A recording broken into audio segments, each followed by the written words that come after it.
مش مسامحة أي حد أذاني، مش مسامحة اللي كسرني بكلمة، ولا اللي جرحني بنظرة، ولا اللي سابني في عز ما كنت محتاجاه. اللي أذاني يمكن نسي، لكن أنا عمري ما نسيت، والوجع سايب علامة جوايا مش بتتمسح. يمكن أسامح في حاجات صغيرة، لكن الكسرة اللي جوا قلبي ما بتتصلحش.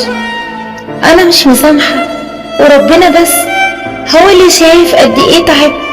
كل جرح سابوه فيا كان سبب اني اقوى، وكل خذلان خلاني اعرف ان مش كل الناس تستاهل طيبتي. انا مش مسامحة مش عشان اسوأ، لكن عشان اتعلمت احافظ على نفسي، وعرفت ان اللي يوجعك مرة يقدر يوجعك 1000 مرة.